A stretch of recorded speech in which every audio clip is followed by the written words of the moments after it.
Student life में ही हमने अपना संगठन करीबन कक्षा 7 में बना लिया था, भारतीय युवा मंच। और हमने पहला प्रोग्राम अपना किया था तकरीबन 96 में, स्वतंत्रता संग्राम सेनानी सम्मान समारोह। तो काम ये होना चाहिए, काम केवल जागने और सोने से ये कतई और कतई नहीं माना जा सकता कि ये विकासवादी सोच में कहीं ना कहीं ये आगा। और तो बात करता हूँ, जो वो बात करते हैं लोगों से गालियाँ दे करके बात किया कई जगह। मैं चाहता हूं जो विकास की दृष्टि से जिस तरीके से चौरी चौरा का नाम अंतर्राष्ट्रीय लेवल पे प्रसिद्धि है, उसी तरह विकास के मामले में भी चौरी चौरा को हिंदुस्तान का सबसे डेवलप विधानसभा हम बनाना चाहते हैं। नमस्कार, प्रभासाक्षी न्यूज़ नेटवर्क देख रहे हैं आप। मैं आपके साथ प्रणव तिवारी। हम मौजूद हैं गोरखपुर महानगर में। हमारे साथ एक ऐसे व्यक्तित्व जुड़े हुए हैं, व्यक्तित्व के तो धनी हैं ही, साथ में वो ऐसे समाज सेवा का कार्य भी कर रहे हैं जिसके नाते अपनी एक अलग ही पहचान बनाए हुए हैं। मैं उनका आपसे परिचय भी करा देता हूं। आप हैं काली शंकर जी, आप समाजवादी पार्टी के वरिष्ठ नेता हैं। इसके साथ ही आप एक्स प्रेसिडेंट डायरेक्टर रह चुके हैं यूपी कोऑपरेटिव बैंक संबंधित लखनऊ से। इसके साथ ही आप former state coordinator at national e governance plan CSC, जो कि ग्राहक सेवा केंद्र होता है, उसके भी अगुवाई उत्तर प्रदेश में करने वाले काली शंकर जी हैं। बहुत बहुत स्वागत, अभिनंदन है आपका। बहुत बहुत धन्यवाद। और हम धन्यवाद देते हैं प्रभासाक्षी को कि समाज में आप हम जैसे नेताओं की, सोशल वर्कर्स की आवाज़ को बुलंद करते हैं। बिल्कुल सर, जो आपका एक बैकग्राउंड है वो IT सेक्टर से संबंधित था। जनसेवा केंद्र में आप उपस्थित होते हैं, बैंक से रिलेटेड जो समस्याएं होती हैं लोगों की, उनको लेके आप चलते हैं। राजनीति में आने का क्या मकसद हुआ? क्योंकि एक IT बैकग्राउंड, उसके बाद राजनीति में तकरीबन मैं स्टूडेंट लाइफ से ही था। स्टूडेंट लाइफ में ही हमने अपना संगठन करीबन कक्षा 7 में बना लिया था, भारतीय युवा मंच। और हमने पहला प्रोग्राम अपना किया था तकरीबन 96 में, स्वतंत्रता संग्राम सेनानी सम्मान समारोह, जो गोरखपुर के चित्रगुप्त मंदिर में आयोजित हो। तो कहीं ना कहीं ये समाज सेवा का जज्बा है, और ख़ासकर जो समाज के शोषित लोग हैं, पिछड़े लोग हैं, जो जिनकी आवाज़ को ऊपर तक नहीं उठ पाती हैं और जो विभिन्न समस्याओं से ग्रसित होते हैं, उनके लिए निराकरण के लिए हमने शुरू से ही अपना काम करते रहा। एक सेवा भाव रही है, और कहीं ना कहीं राजनीति में आने का यही वजह रहा हमारा। बिल्कुल। तो सर, राजनीति में क्यों समाजवादी पार्टी? बहुत सारी पार्टियां हैं। भारतीय जनता पार्टी है जो अपने जनसंघ से लेकर यात्रा को बताती है कि हम आज कैसे आधुनिकता को अपनाए हुए हैं। कांग्रेस पार्टी सबसे पुरातन पार्टियों में से एक है। समाजवादी ही पार्टी क्यों? समाजवादी पार्टी इस नाते कि समाजवाद की जो विचारधारा है बहुत ही व्यापक है और आम जन के लिए है। और कहीं ना कहीं मैं सबसे अधिक जो प्रभावित रहा आदरणीय नेताजी से, और जो जब सन 2000 में हमारी मुलाकात आदरणीय तत्कालीन प्रभारी थे, युवा प्रभारी थे, जो वर्तमान समाजवादी पार्टी के राष्ट्रीय अध्यक्ष आदरणीय श्री अखिलेश यादव जी से, उनसे मैं बड़ा प्रभावित रहा। उनकी बातचीत की शैली और उनका जो विज़न है वो बहुत ही शानदार है, और आम आवाम के लिए उनका विज़न है। वो चाहते हैं कि लास्ट माइल का जो आदमी है उसके चेहरे पे कैसे मुस्कान आए, उसके लिए वो विजनरी व्यक्ति हैं। उनसे ही प्रभावित होकर के मैं उनके नेतृत्व में समाजवादी पार्टी सन 2000 में ज्वाइन किया था।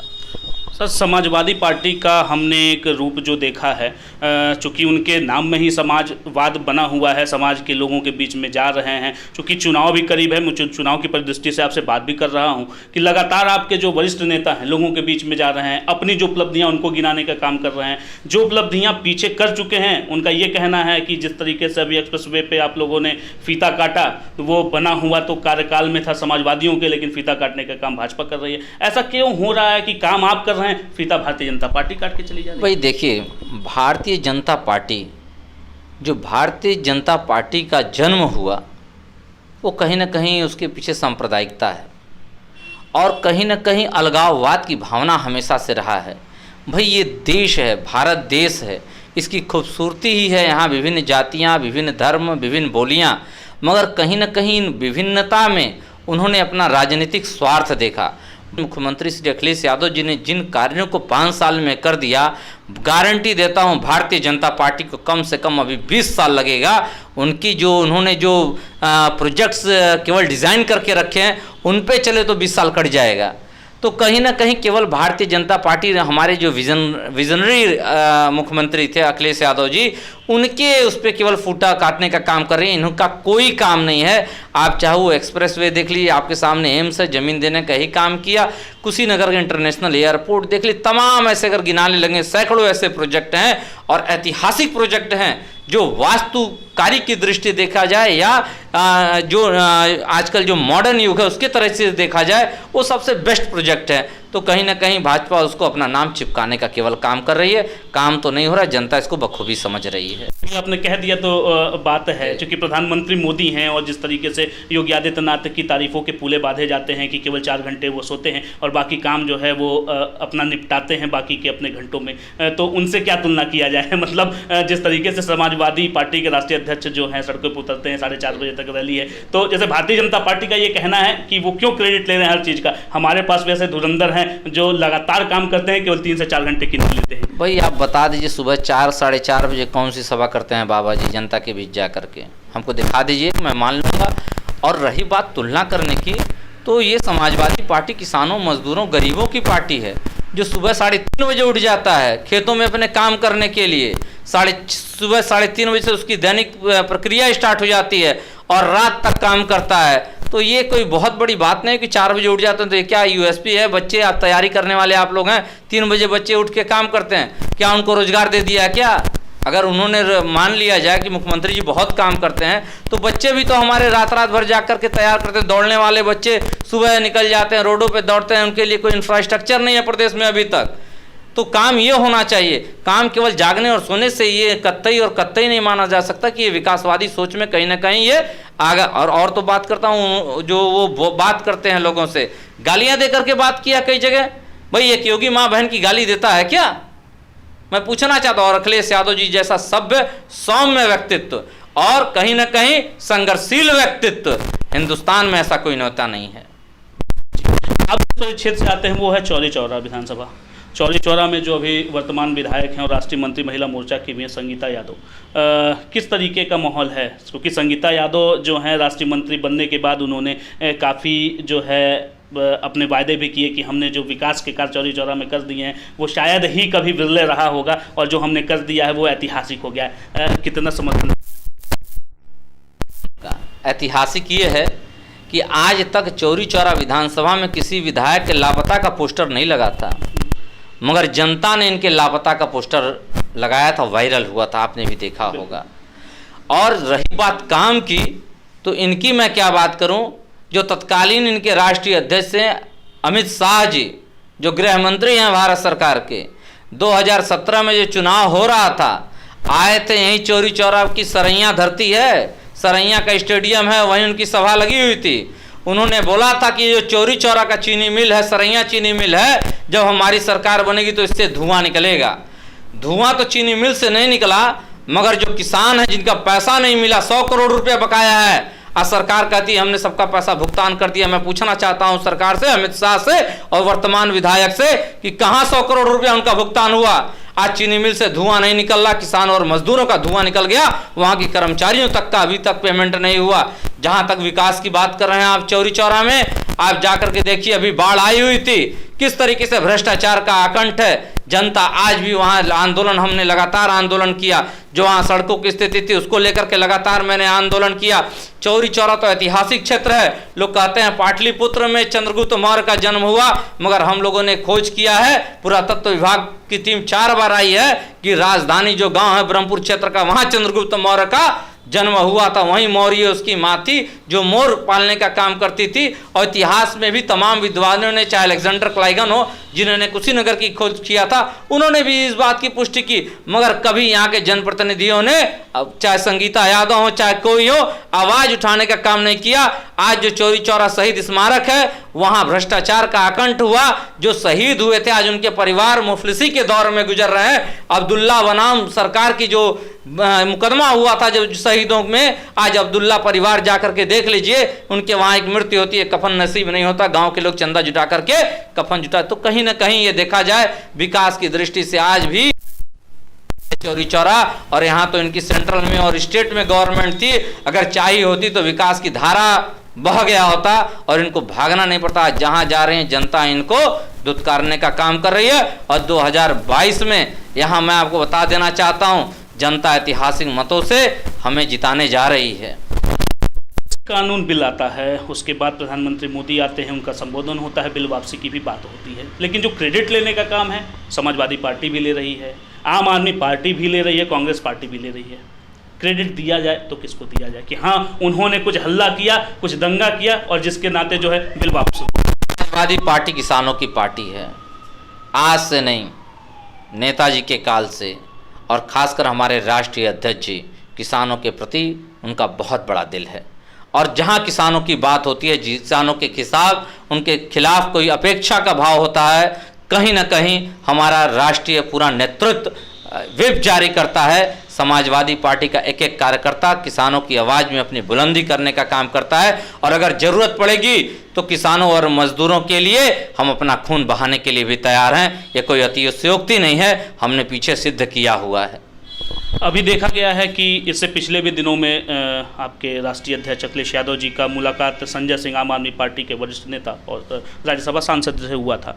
तो ये हुआ कि वो शिष्टाचार मुलाकात था, लेकिन हाल ही के दिनों में फिर एक मुलाकात होती है। तो क्या है इस मुलाकात का, क्या नया नतीजा देखा जाए? क्या गठबंधन होगा या नए तरीके से जो है नई रणनीति लाई जाएगी बाबा जी को हटाने के लिए? देखिए, समाजवादी विचारों की जो पार्टियाँ हैं, कहीं ना कहीं जो छोटे छोटे दल हैं, हमारे राष्ट्रीय अध्यक्ष जी, कहा गया है संघे शक्ति कलयुगे, कलयुग में संघ की ही शक्ति होती है।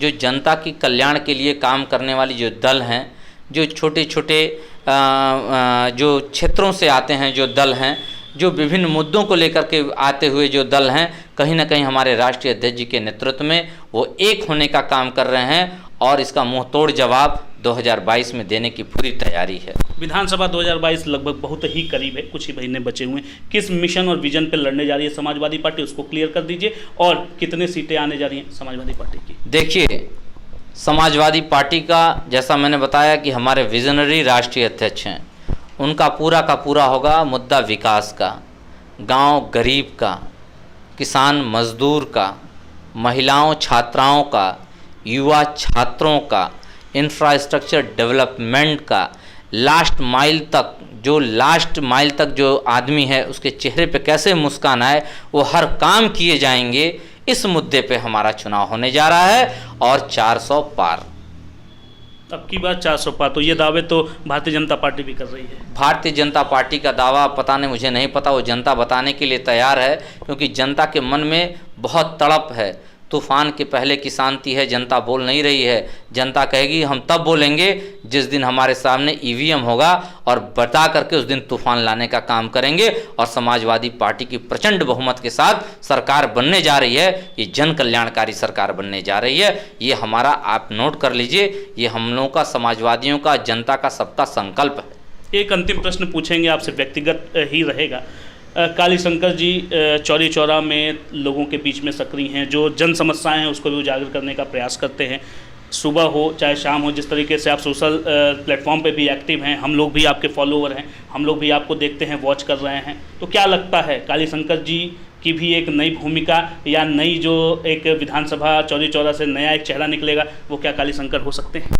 निश्चित तौर पे हम लोकतंत्र है, लोकतंत्र में आज़ादी है सबको जनता का प्रतिनिधित्व करने का, और हमारा जो जनता का प्रतिनिधित्व करने का मतलब है, चूँकि चौरी चौरा हमारी मातृभूमि और जन्मभूमि है, इससे हमें बहुत ही मोहब्बत है और यहाँ के लोगों के साथ बहुत मोहब्बत है। मैं चाहता हूँ जो विकास की दृष्टि से जिस तरीके से चौरी चौरा का नाम अंतर्राष्ट्रीय लेवल पे प्रसिद्धि है, उसी तरह विकास के मामले में भी चौरी चौरा को हिंदुस्तान का सबसे डेवलप विधानसभा हम बनाना चाहते हैं। अभी आपने देखा होगा पिछले 6-7 महीनों से हम लोगों ने जो अथक प्रयास किया है, जो डेवलपमेंट की धाराएं छूटी थी, आंदोलन और संघर्ष के बल पर हम जनता के साथ हर मुद्दे पे खड़े रहे, और कहीं ना कहीं वहाँ पे हम लोगों ने इनोवेशन भी करने का काम किया है। आज जनता हमारे साथ चलती है। आज जाकर के अगर आप चौरी चौरा में पूछेंगे तो निश्चित तौर पे कहीं ना कहीं काली शंकर के साथ वहाँ की जनता, चाहे वो किसी भी धर्म जात के हों, सारे लोग हमारे साथ खड़े हैं। तो निश्चित तौर पे एक विकास का परिवर्तन होने जा रहा है। 2022 में मुझे विश्वास है, हमारी पार्टी हमारे ऊपर विश्वास करके हमें जरूर वहां से आदरणीय अखिलेश यादव जी प्रत्याशी के रूप में उतारेंगे और जो उनका विजन है उसको हम कहीं ना कहीं पूरा करने का काम करेंगे। हमसे बात करने के लिए बहुत बहुत धन्यवाद। बहुत बहुत धन्यवाद आपको, बहुत बहुत धन्यवाद। हमारे साथ थे काली शंकर जी, आप समाजवादी पार्टी के वरिष्ठ नेता। बड़ी बेबाकी से अपनी बात भी रखी। विजय रथ यात्रा से प्रश्न का दौर शुरू हुआ तो उन्होंने कहा कि विजय रथ यात्रा का जो प्रोटोकॉल था वो गोरखपुर से होना था और जो जनता का हुजूम जमा हुआ था वो निश्चित तौर पर साफ कर देता है कि कितना प्रेम है, कितना समर्थन है समाजवादी पार्टी के राष्ट्रीय अध्यक्ष अखिलेश यादव का। उनका यह भी कहना था कि विधानसभा चौरी चौरा में जिस तरीके से विकास के कार्यों को गिनाने का प्रयास भारतीय जनता पार्टी करती है वह निरर्थक है। क्योंकि भारतीय जनता पार्टी ने जो काम किए हैं केवल उन्होंने फीता काटा है, लेकिन जो धरातल पे काम करने का काम किया है उन्होंने समाजवादी पार्टी के द्वारा ही किया गया है। व्यक्तिगत प्रश्न में उन्होंने ये भी कह दिया कि विधानसभा चौरी चौरा का जो एक परिक्षेत्र है वहाँ से जनता का प्यार कितना उनको मिल रहा है, क्योंकि वो लगातार जनता के बीच में उपस्थित रह रहे हैं, जनता से संवाद कर रहे हैं। तो उनका ये भी कहना है कि निश्चित तौर पर आगामी विधानसभा का जो प्रत्याशी घोषित होगा वह स्वयं होंगे और निश्चित तौर पर आगामी जो विधानसभा 2022 उत्तर प्रदेश का चुनाव है 400 के ऊपर की सीट जीत कर दर्ज करके समाजवादी पार्टी अपनी सरकार बनाने जा रही है और अपने राष्ट्रीय अध्यक्ष अखिलेश यादव को मुख्यमंत्री बनते हुए देखना चाह रही है। गोरखपुर से प्रणव तिवारी, प्रभात साक्षी न्यूज़ नेटवर्क। अगर आप भी लेना चाहते हैं देश दुनिया की तमाम जानकारी तो आज ही सब्सक्राइब करें हमारे चैनल को। साथ ही नीचे दिए बेल आइकन को जरूर दबाएं ताकि हर अपडेट आप तक पहुंच सके।